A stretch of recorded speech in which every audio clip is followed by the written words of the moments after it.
Hi guys, Marvin here from shopsadapage.com, and today we have something new. We're going to do an unboxing and quick overview of the Bykski RGB AIO. Bykski is a company that produces water cooling components and kits as well as accessories and cases. And to be honest, their products actually looks cool, especially the cases and RGB CPU and GPU blocks. I haven't really tried custom water cooling yet, but the good thing is that they are now offering an AIO integrated CPU cooler. With that said, let's get into it.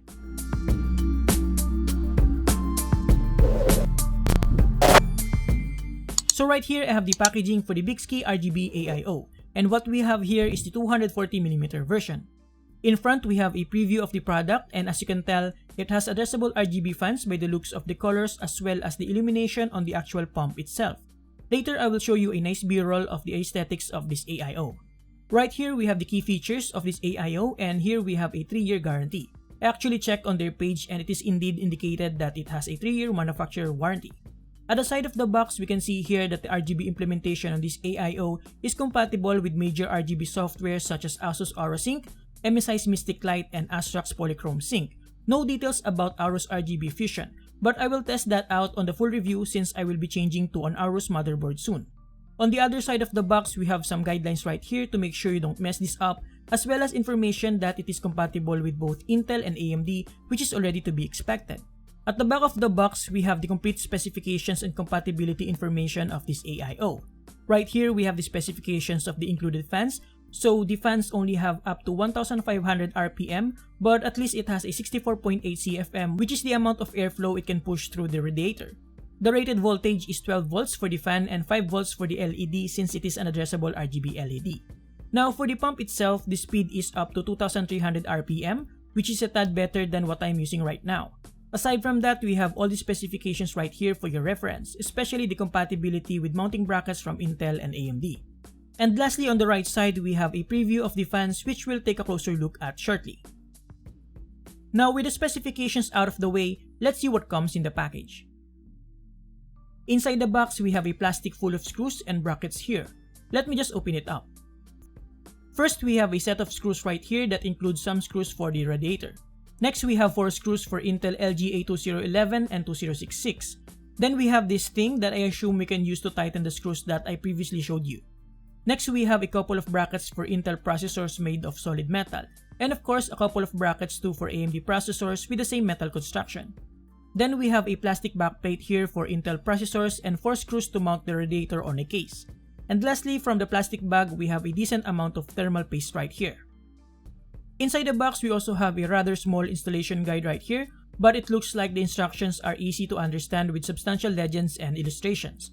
We also have a silica pouch right here to keep moisture in check, and finally, we can take a closer look at the AIO itself. But first, let's check out the included RGB fan. Looking closer at one of the fans, we have at its center the Bykski logo and the power ratings, which are DC 12 volts and 0.20 ampere. It has translucent fan blades and anti-vibration rubber on all 4 corners on both sides. In terms of the connectivity, we have a fan connector right here and 3-pin 5 volts addressable connectors split into 2 with 1 female and 1 male connector with a nice rubber cap. Let me just remove the AIO for a second and see what else we have here. Inside the box, we also have a dedicated RGB controller powered by a Molex connector. So even if your motherboard doesn't have 3-pin 5 volts addressable RGB headers, you can still control the RGB illumination of this AIO. You just cannot sync it with your motherboard's RGB software. And lastly, we also have here a fan splitter so that you can connect both fans on a single fan header and control them from BIOS, maybe do some custom fan curves. Alright guys, let's take a closer look at the Bykski RGB 240mm AIO itself. At the back of the pump CPU block combo, we have plastic protection for the surface, and at first look and touch, the quality of the materials used seems to be decent. It doesn't scream amazing build quality, but at the same time, it also doesn't look so flimsy as well. So it has 2 separate finish for the CPU block itself, and I guess the RGB part of the pump CPU block combo, as you can see here. The tube's connection to the pump seems to be rotatable, which is already expected, but the thing that strikes me the most is that the tube is quite thinner than I was expecting it to be.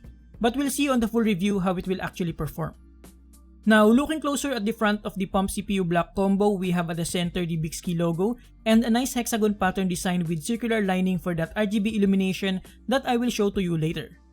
Overall, the quality of the pump CPU block combo is pretty decent, and the tubes are nicely braided as well for a more aesthetically pleasing look. Now, when it comes to the radiator, it has a dimension of 274mm by 119mm by 27mm, which is about the same as the AIO I'm currently using right now, which is the ID Cooling FrostFlow X 240mm. On its side, we have a Bykski logo right here. In terms of the connectors for the pump CPU block combo, we have a pump connector and a dedicated female 5V 3-pin addressable RGB connector. And that's about it for the unboxing and overview of the Bykski 240mm RGB AIO. But before we end this video, as promised, here are some sexy B-roll shots for you guys.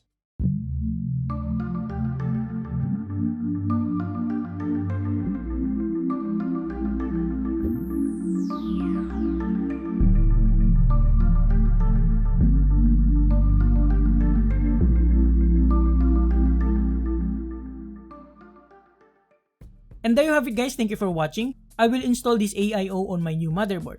And you won't actually believe this guys, but one of our kind-hearted subscriber actually gave me an Aorus B450 Pro Wi-Fi motherboard to help with the reviews. So I'm going to change my motherboard to that for the full review of this AIO. I'm also planning to change my case alongside the motherboard swap to keep everything fresh, but we'll see. Let me know in the comments below your suggestions. I made this quick unboxing because I know a lot of you are waiting to see this AIO and I don't want you to wait until the full review to see the RGB goodness of this product. With that said, please subscribe for the full review and more quick unboxing and overview like this. Thanks to Bykski PH for sending this in. You can get this from the link below. Thank you for watching, subscribe if you like this, and see you next time. Have a great day.